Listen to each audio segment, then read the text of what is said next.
जिसमें हमने कर लिया था what is soil and the factors due to which the soil is formed, है ना। नेक्स्ट हमारा टॉपिक आता है classification of soils. Classification of soils. अब सोयल फॉर्मेशन के जो डिफरेंट फैक्टर्स हमने देखे थे उसमें हमने देखा था कि different type of land forms, relief features, climatic conditions, vegetation types, all these factors influence the soil formation. अब जहाँ ये जो फैक्टर्स हैं, चाहे वो रिलीफ फीचर्स हैं, लैंड फॉर्म्स हैं, क्लाइमेटिक रीजन्स है, क्लाइमेट है, वेजिटेशन है, that is differ region to region, means there is a variation in the availability of relief features, landforms, climate, or vegetation or animals. So all these due to all variation in all these factors, the soil is different from region to region. जब पहले हम जो classification करते थे Asian time में soil का, तो जो हमारे एशियन टाइम्स के हमारे जो पूर्वज थे यानी जो हमारे फोर फादर्स थे, उनके अकॉर्डिंग सोइल जो है वो दो मेन ग्रुप में थी। यानी there were two main groups of the soil in Asian times, urvar and usar. एक तो हम जिसको कहते थे urvara means fertile soil and usar means unfertile यानी स्टेराइल। तो urvar is known as fertile soil और usar is known as sterile means की अनफर्टाइल सोइल। तो दो ही कैटेगरी जो है वो सोइल की मानी जाती थी। 16th सेंचुरी में कुछ बेसिक कैरेक्टरिस्टिक्स को लेकर और कुछ एक्सटर्नल फीचर्स जैसे कि सोइल के टेक्सचर कैसा है, कलर क्या है, स्लोप ऑफ लैंड क्या है, मॉइस्चर कंटेंट कितना है सोइल में, इन बेसिस पर सोइल को क्लासिफाई किया जाने लगा।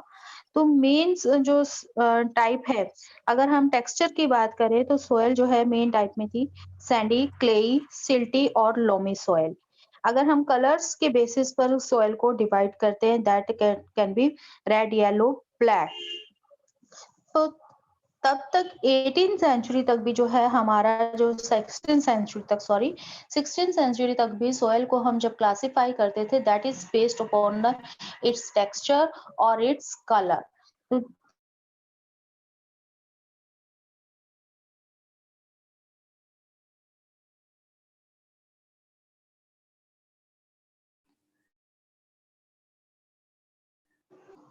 Scientific surveys were conducted for the soil.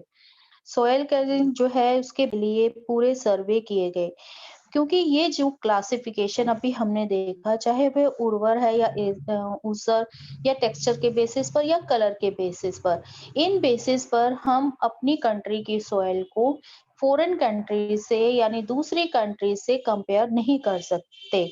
So we can not compare the soil of our country to the other countries on the basis of only texture or only color. तो जब हमें comparative बनाना था अपनी soil को तो हमारी country ने क्या किया, after the independence scientific surveys किए जाने लगे।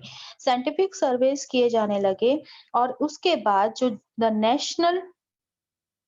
the National Bureau of Soil Survey and the Land Use Planning of the Institute under the control of the Indian Council of Agriculture Research, जिसे ICAR कहा जाता है, it studies a lot of about Indian soils। और इनके efforts के कारण जो है ICAR has classified the Indian soil on the basis of their nature and the character as per the United States Department of Agriculture, जिसे हम कहते हैं soil taxonomy USDA। अपनी soil को बाकी कंट्रीज के कंपैरेटिव बनाने के लिए हमने सर्वेस हेल्ड किए और जो ICAR है उसने इंडियन सोयल को उनके नेचर और कैरेक्टरिस्टिक्स जो कि United state department of agriculture ने डिटरमिन की है उसके अकॉर्डिंग अपनी सोयल को क्लासिफाई किया। अब इन बेसिस पर on the basis of genesis, color, composition and location, the soil of India has classified into 8 categories. First is alluvial soil, second is black soil, third is red and yellow, fourth laterite soil, fifth arid, sixth saline, seventh peaty soil, and last category is forest soil. अब यहाँ पर इन soils का originate कैसे होता है, किन rock से ये सॉइल बनती है, किस टाइप के जो फॉर्मेशन है उनसे उनकी इन सॉइल्स की होती है, इनका कलर क्या है, किन किन मिनरल्स की हमें इसमें रिचनेस मिलती है या फिर इसमें हमें डेफिशिएंसी मिलती है, और मोर ओवर कि ये सॉइल्स टाइप्स कहाँ कहाँ इंडिया में हमें मिलती हैं। इन बेसिस पर हम इन सॉइल को स्टडी करेंगे। अब सबसे पहले आती है हमारे alluvial soil. Alluvial soil that is mostly found in the northern plains and the river valleys. सबसे ज्यादा ये जो सॉइल है वो कहाँ मिलती है हमें, नॉर्दर्न प्लेन्स यानी पंजाब, हरियाणा, उत्तर प्रदेश, जहां पर रिवर वैलीज, गंगा वैली जो है वहां पर इसकी हमें फॉर्मेशन मिलती है। अब इसका फॉर्मेशन होती कैसे है, कंट्री का जो 40% एरिया है that comprises of alluvial soil, 40% area पे हमें एलुवियल सॉइल मिलती है। अब इसकी फॉर्मेशन में जो है वो मेन फैक्टर है that is river. River is the main factor for the formation of alluvial soil. जब रिवर अपने अपर कोर्स से निकलकर लोअर कोर्स में आती है तो अपने साथ बहुत सारे सेडिमेंट्स लेकर आती है। अपने जो फाइन पार्टिकल्स हैं उनको वो अपने लो लाइंग एरिया में यानी प्लेन एरिया में डिपॉजिट करना शुरू कर देती है, और यही सिल्ट जो है वो क्या है हमारा एलुवियल सॉइल। तो ये जो सॉइल है वो हमें पेनिनसुलर रीजन में भी देखने को मिलती है। मेनली जो ईस्टर्न कोस्ट पर डेल्टास है और रिवर वैलीज है, महानदी, गोदावरी, कृष्णा, कावेरी डेल्टास, वहां पर भी एलुवियल सॉइल की फॉर्मेशन हमें देखने को मिलती है। अब हम बात करते हैं इसकी कैरेक्टरिस्टिक्स की, इस तरीके की सॉइल में क्या क्या चीजें हम जो है मिलती हैं। सबसे पहले अगर हम इसके टेक्सचर की बात करें तो ये टेक्सचर हमें सैंडी लोन से लेकर क्ले तक के टेक्सचर में हमें एलुवियल सॉइल मिलती है। इस सॉइल में पोटाश जो है वो रिच अमाउंट में है, जबकि फास्फोरस जो है वो बहुत कम अमाउंट में हमें मिलती है। एलुवियल सॉइल को हम 2 कैटेगरीज में फर्दर डिवाइड कर सकते हैं according to the upper and middle plain of Ganga. First is Khadar, second is Bhangar. Khadar means new alluvial deposits, जहाँ पर जो बिल्कुल प्लेन एरिया है, जहाँ रिवर अपनी बिल्कुल लास्ट लास्ट स्टेज में आती है, वो क्या होगा बिल्कुल प्लेन एरिया। वहां पर क्या आएंगे फ्लड्स, जब रिवर फ्लड्स लेकर आएगी तो जब रुक जाता है पानी तो उसके साथ जो भी सेटलमेंट्स आए हुए हैं वो रिवर उसे रिवर वाटर वहीं पर डिपॉजिट कर देता है, जिससे वो एरिया किसमें कन्वर्ट हो जाता है, फर्टाइल सोइल में, फर्टाइल सिल्ट में कन्वर्ट हो जाता है। तो इट मीन्स कि हर साल जो है फ्लड आती है, हर साल जो है ये पार्ट रिन्यू होता जाएगा। So it composed of new alluvial soil composing fine silt. जबकि सेकंड कैटेगरी है हमारी भांग। अब bhangar that is composed of old alluvial soil and deposit away from the floodplain. Both जो भांगर है या खादर है, इन दोनों में ही हमें कैल्शियस कंसंट्रेशन जिसको कंकर कहते हैं वो होते हैं। मिडिल गंगा प्लेन और रामपुर वैली हमें ये से क्ले तक की मिलती है। सैंड कंटेंट है वो डिक्रीज होता जाता है फ्रॉम वेस्ट टू ईस्ट, क्योंकि वेस्टर्न साइड क्या है हमारा राजस्थान का जैसा और गुजरात का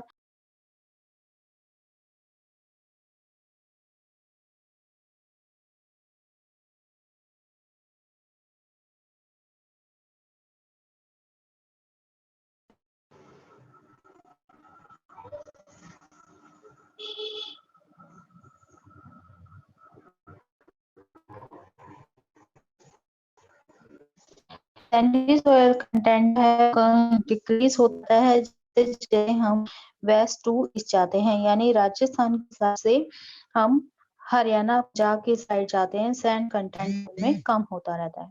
हम इसके कलर के बारे में देखें तो कलर से ये कलर में हमें लाइट ग्रे से ले ग्रे तक कलर का हमें इसमें कलर देखने को मिलता है। जो इसका डिपोज़िशन है यानी कि जो कलर है, ये कलर डिपेंड करेगा कि वो कितनी डेप्थ तक उसका डिपोज़िशन है, यानी कितनी मोटी इसकी लेयर है।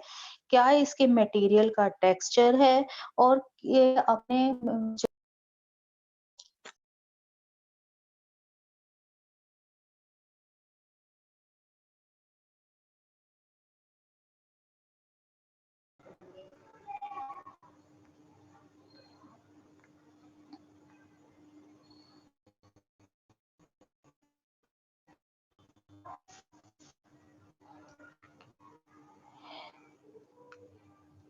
इसका जो हमें शेड मिलता है लाइट ग्रे से ash grey, it will depend upon the uh, depth deposition, texture of the material and time taken for maturity.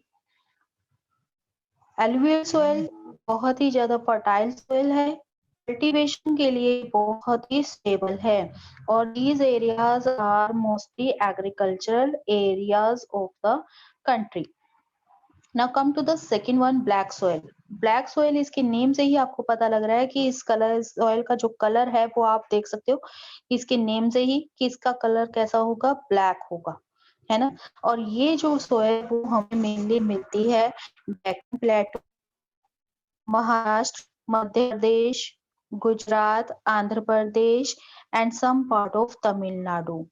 इसके साथ साथ जो गोदावरी और कृष्णा रिवर्स के डेल्टास हैं और नॉर्थ वेस्टर्न पार्ट है डेक्कन प्लेटू का, वहां पर भी हमें ब्लैक सॉइल की फॉर्मेशन देखने को मिलती है। सबसे पहले अब हम मैप स्टडी कर लेते हैं कि जो हमारा ये डॉटिंग एरिया है, this area is of alluvial soil comprises of Punjab, Haryana, Uttar Pradesh, some part of Rajasthan. Clear. Second है हमारा जो जिसके बारे में हम बात कर रहे हैं ब्लैक सॉइल, तो ये सारा एरिया लाइनिंग वाला एरिया है ब्लैक सॉइल, जिसमें मध्य प्रदेश, महाराष्ट्र, कर्नाटक, तमिलनाडु, ये सारे एरियाज जो हैं वो हमारे ब्लैक सॉइल एरियाज हैं। ब्लैक सॉइल जिसको हम कॉटन सॉइल भी कहते हैं या रेगूर सॉइल भी कहते हैं, these are the other names of black soil regur soil के नाम से भी जाते हैं। अब इसकी फॉर्मेशन कैसे होती है? फॉर्मेशन की अगर हम बात करें तो it means that is formed from the igneous and metamorphic rocks. अभी हमने डेक्कन प्लेटू कहा, तो डेक्कन प्लेटू जो है वो कैसा एरिया है हमारा? That is the oldest land mass जहाँ पर वोल्केनिक इरप्शन होते हैं। जहाँ पर वोल्केनिक इरप्शन होंगे तो इट मीन्स वो एरिया कैसा होगा? वो एरिया इग्नियस रॉक से फॉर्म होगा। अब इग्नियस रॉक्स क्या है? लावा। वोल्केनिक इरप्शन होंगे तो लावा निकलेगा, लावा जब सॉलिडिफाइड हो जाएगा वो इग्नियस रॉक्स में कन्वर्ट होगा। तो इसका मतलब इस इग्नियस रॉक से जो सॉइल की फॉर्मेशन होगी वो क्या होगी? ब्लैक होगी। अब लावा में क्या ज्यादा होता है? जब अर्थ के अंदर से आ रहा है लावा तो वो अपने साथ मिनरल्स लेके आ रहा है। So this soil is rich in minerals also. यहाँ से आप इसकी जैसे अगर आपको फॉर्मेशन याद है तो इट मीन्स फॉर्मेशन से आप बता सकते हो कि कौन सी सॉइल में क्या जो कंटेंट है हमें मिलेंगे। अब ब्लैक सॉइल जो है वो क्लेई होती है, डीप एंड इम्पैरेमेबल, मीन्स ये अपने अंदर से पानी को इनफिल्ट्रेट नहीं होने देती। अब इनफिल्ट्रेट नहीं होगा वाटर तो इट मीन्स ऊपर की लेयर में ही पानी रहेगा। It so this soil is sticky. जब भी ये गीली होती है, वेट हो जाती है तो वो स्टिकी होना शुरू हो जाती है और जैसे ही वो ड्राई हो जाएगी दैट विल श्रिंक। अब इस चीज से क्या होगा कि इस सॉइल में क्रैक्स आ जाएंगे। क्रैक्स जैसे कि आपने पिक्चर्स में देखा ये क्रैक्स लगे हुए हैं। अब हम जब किसी फील्ड को प्लॉग करते हैं तो वो इसी तरीके से हमें नजर आता है। तो black soil seems to as as self ploughing कि अब इसने अपने अपने आप को ही सेल्फ प्लफ कर लिया है। तो इस सॉइल में हमें स्लो एब्जॉर्प्शन मिलता है, लॉस ऑफ मॉइस्चर मिलता है और ये सॉइल जो है वो कॉटन कल्टीवेशन के लिए बेस्ट सुटेबल होती है, इसलिए इसे हम ब्लैक कॉटन सॉइल भी कहते हैं। अब इसमें अगर हम मिनरल्स की बात करें तो जैसा मैंने आपने आपको बताया कि ये लावा से फॉर्म होती है, तो लावा जो है वो अपने अंदर अपने साथ क्या लेकर आता है? Minerals. So this soil is rich in Lyme's, iron, manganese और एल्यूमिनिया एंड पोटाश। इस सॉइल में हमें फास्फोरस, नाइट्रोजन और ऑर्गेनिक मैटर जो है वो कम अमाउंट में मिलता है। इसका कलर जो है वो सॉइल रेंजेस जैसे कि ब्लैक से लेकर ग्रे तक का हमें इसका टेक्सचर देखने को मिलता है। Now come to the third one, red and yellow soil. The third category, red and yellow soil. Red soil develop on crystalline igneous rocks in areas of low rainfall in eastern and southern part of Deccan Plateau and prominent zone of the Western Ghat. Come back to the map, red and laterite soil. Sorry, red and yellow soil. Red and yellow soil का zone जो है वो देख रहे हो आप, ये यहाँ पर वेस्टर्न घाट साइड, ये सारा एरिया डेक्कन प्लेटू के जो ईस्टर्न साइड है और इसके नीचे साउदर्न जो पार्ट है that is rich in red and yellow soil. अब ये मैप जो है वो आपको एग्जाम पॉइंट ऑफ व्यू से भी प्रिपेयर करना है। कौन सी सोइल कौन से रीजन में मिलती है वो आप सुटेबल जो है, जैसे इन्होंने शेड्स लिए हुए हैं वैसे ही आप भी जो है सुटेबल कोई भी आप सिंबल्स ले सकते हैं और ये सॉइल्स आपको शो करनी है। क्लियर? तो ये है हमारे रेड एंड येलो सॉइल की।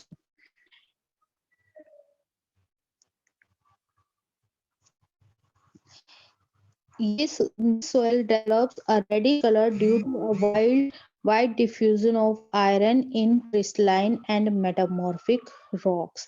जब आयरन जब डिफ्यूज होता है तो वो अपने किस कलर में आ जाता है? जब आयरन को पर रस्ट आता है जैसे वो रेडिश कलर का हो जाता है, तो इसी तरीके से ये जो सोयल है वो भी हमें रेड कलर की मिलती है क्योंकि यहाँ पर जो आयरन कंटेंट है इग्नियस रॉक्स का वो डिफ्यूज हो जाता है and it looks yellow when it occurs in a hydrated form. Fine grained red and yellow soil are normally fertile, whereas coarse grained soil found in dry and upland areas are poor in fertility. दो तरीके की हमें red and yellow soil मिलती है। एक तो fine grain जिसके कण बहुत ही बारीक हैं और कुछ ऐसे एरियाज जहां पर रेड एंड येलो सोइल हमें कोर्स ग्रेन में मिलती है यानी मोटे कणों में मिलती है।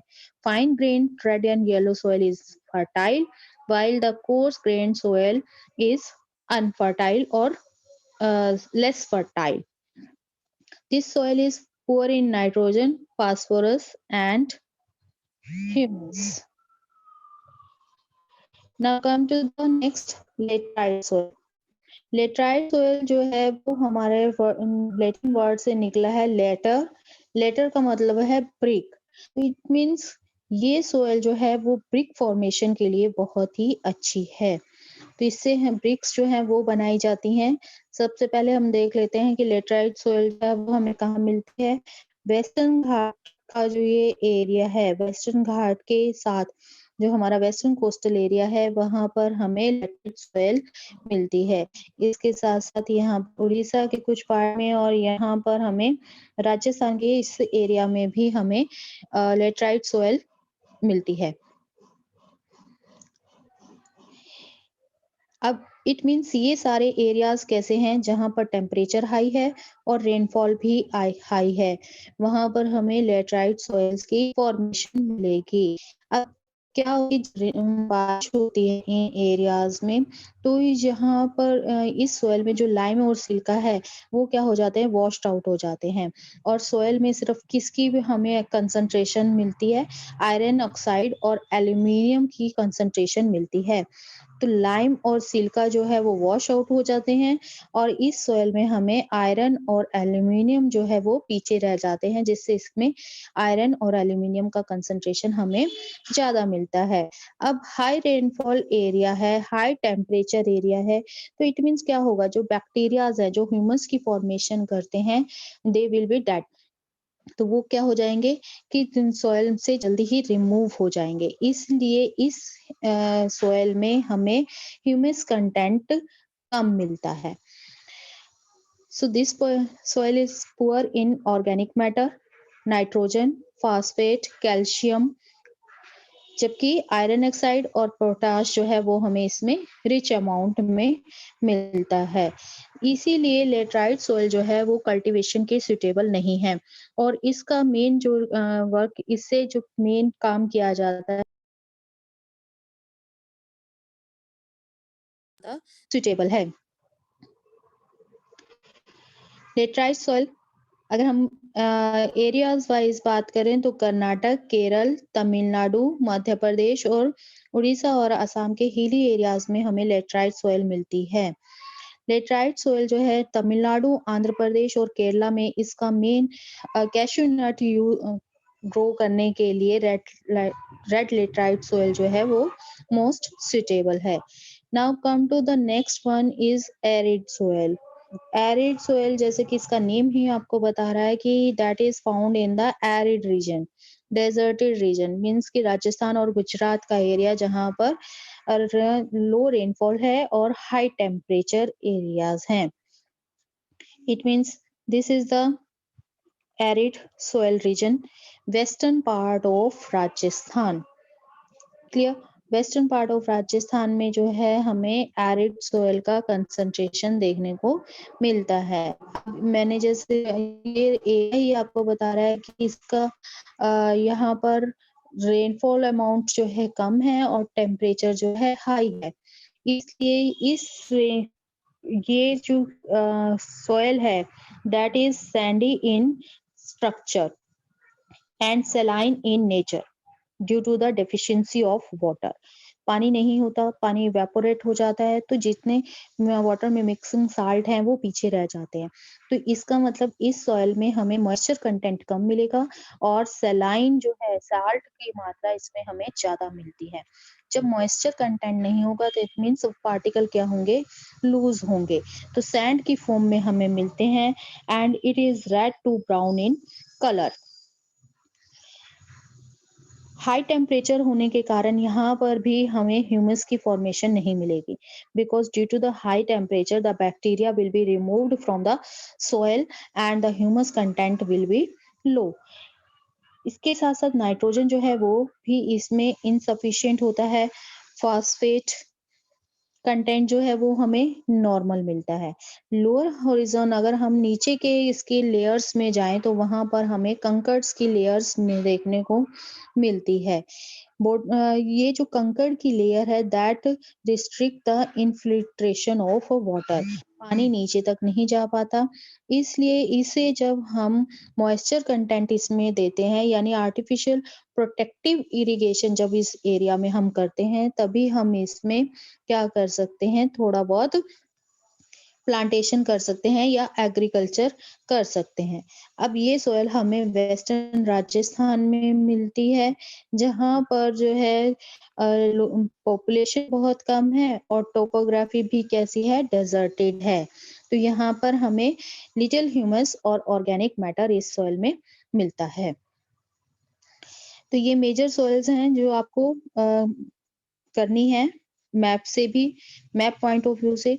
नेक्स्ट हम करेंगे इसमें फॉरेस्ट सॉइल। पहले हम वो कर लेते हैं जिसका आपको मैप प्रिपेयर करना है। फॉरेस्ट सॉइल मीन्स जहां पर हमें क्या मिलते हैं, फॉरेस्टेड एरियाज में जो सॉइल मिलती है जहां पर रेनफॉल सफिशिएंट अमाउंट में है। अब फॉरेस्ट कहाँ पर होंगे, जहाँ रेनफॉल सफिशिएंट अमाउंट में होगा तो वहां पर हमें फॉरेस्टेड सॉइल मिलेगी। और यहाँ पर इसके स्ट्रक्चर और टेक्सचर से लेकर इसमें हमें वेरिएशन देखने को मिलती है। मेनली जो फॉरेस्ट है वो हम मिलते हैं माउंटेन एरियाज में मिलते हैं। अब माउंटेन एरियाज में एलिवेशन जो है वो डिफर होता है, यानी कि हमें एलिवेशन देखने को मिलता है। तो जैसे जैसे हम हायर आल्टीट्यूड्स पर जाएंगे रेनफॉल और टेम्परेचर डिफर होता जाएगा, जिससे एक ही माउंटेन रेंज पर हमें height wise different type of forest soil मिलती है। अगर हम नॉर्मली देखें तो ये नॉर्मल लोई से लेकर सिल्टी तक हमें वैली साइड में और कोर्स ग्रेन मिलता है हमें अपर स्लोप्स पर। स्नो बाउंड एरियाज है हिमालयाज के, वहां पर हमें डेन्यूडेशन मिलता है, एसिडिक लो ह्यूमस कंटेंट इस सोइल में मिलता है। तो जो लोअर वैलीज हैं, जहाँ पर नीचे का एरिया है जो माउंटेन हिल्स का, वहां हमें फाइन पार्टिकल्स मिलेंगे, तो ये वो कैसा होगा, फर्टाइल होगा।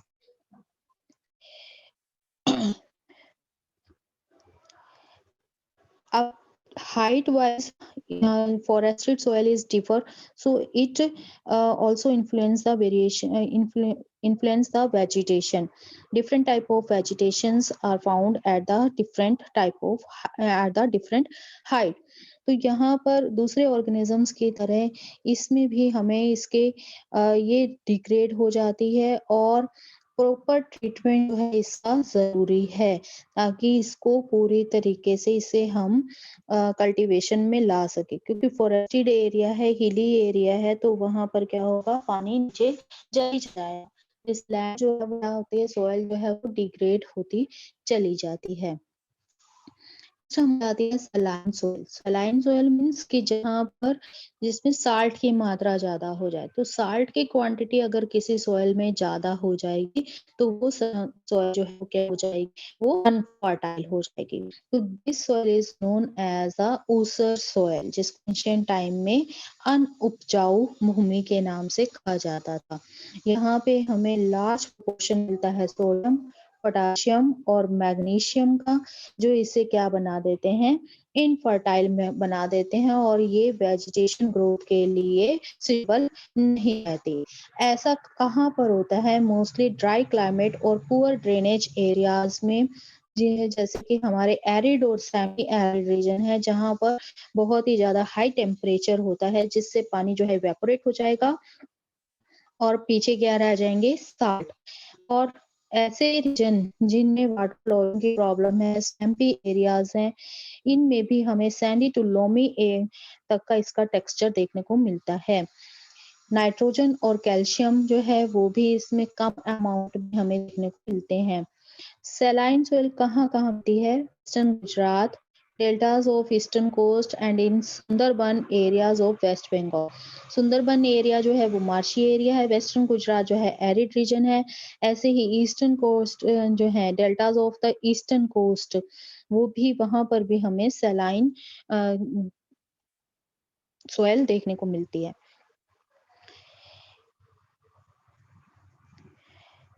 एक्सेसिव इरिगेशन, जहाँ पर ड्राई क्लाइमेट है वहां पर इरिगेशन किया जाता है, और एक्सेसिव इरिगेशन के कारण इसकी जो साल्ट की मात्रा है वो क्या हो जाती है, सोयल में इंक्रीज हो जाती है, specially in Punjab and Haryana, जहाँ पर हाई प्रोडक्शन के लिए मेरी जो फार्मर्स हैं वो इरिगेशन का यूज करते हैं, इरिगेशन किया जाता है, जिससे यहाँ की सोयल में वाटर लॉजिंग की प्रॉब्लम देखने को मिलती है, और साल्ट इंक्रीज हो जाता है सोयल में। सैलिनिटी की प्रॉब्लम जो है इन एरियाज में कॉमन है, जिससे हमें यहाँ पर सैलाइन सोयल का कंसंट्रेशन अब डे बाय डे ज्यादा दिख रहा है। नेक्स्ट आता है पेटी सोयल। रेनफॉल और हाई ह्यूमिडिटी एरिया में मिलती है, और ये सोयल वो वेजिटेशन ग्रोथ के लिए बहुत ही अच्छी है। Large quantity of dead organic matter accumulates in these areas, and that's why it is rich in humus and organic content. जिस सोयल में ह्यूमस और ऑर्गेनिक कंटेंट हाई होगा, इट मीन्स वो सोयल कैसी होगी, फर्टाइल होगी। इस सोयल में हमें 40 to 50% तक का ऑर्गेनिक मैटर देखने को मिलता है। टेक्सचर कहें तो हम इसका कलर जो है हमें ब्लैक मिलता है।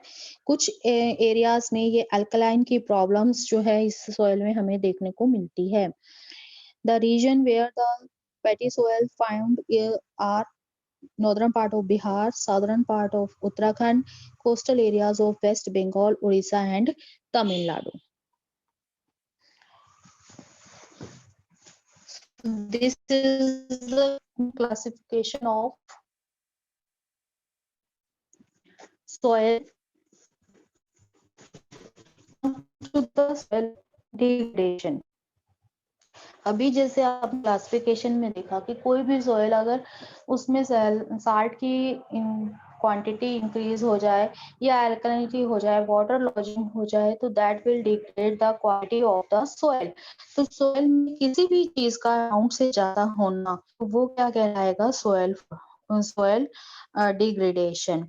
तो यहाँ पर क्या होगा कि जब न्यूट्रिशियस वैल्यू जो है सॉइल की वो क्या हो रही है? डिक्लाइन हो रही है, और सॉइल है वो इरोड हो रही है, उसका मिस यूज किया जा रहा है। All this will be considered as the degradation of the soil. अब कितना डिग्रेडेशन हो रहा है, कितने अमाउंट में कहीं पर डिग्रेडेशन हो रहा है, that varies from place to place. ये जो है wind velocity and amount of the rainfall. सबसे पहले हम बात करते हैं सोइल इरोजन की। Soil erosion means the destruction of the soil cover is described as soil degradation. का मतलब हमने कहा था कि अगर सोइल की फर्टिलिटी डिक्लाइन हो जाए तो उसको क्या कहेंगे? सोइल डिग्रेडेशन कहेंगे, या सोइल का रिमूव हो जाना। तो सोइल का रिमूव होना कहलाता है सोइल इरोजन। अब ये इरोजन यानी कि जो सोयल है अपने प्लेस से क्यों रिमूव होगी? रिमूव टू द पानी जो अपने साथ सोयल के ऊपर के कवर को, जो फर्टाइल का होता है, उसको अपने साथ वॉश आउट करेगा, वो क्या आएगा? Soil erosion. इसी तरीके से जो एरिड रीजन है वहां पर विंड जो है वो फ्रीली मूव करती है, तो विंड जो है वो क्या करेगी? सोयल को अपने साथ ब्लो करके लेगी। तो इससे ऊपर का जो सोयल का कवर है that will remove easily, that is also known as soil erosion. तो soil erosion, this process is due to running water and the wind.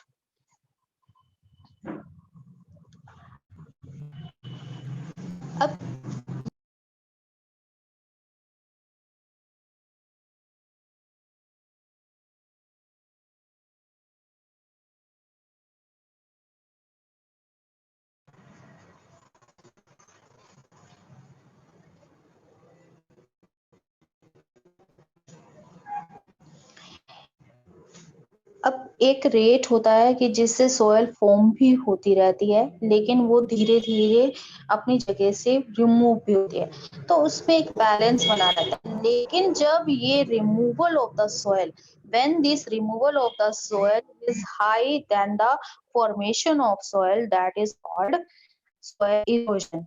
अब इसके ये as human factor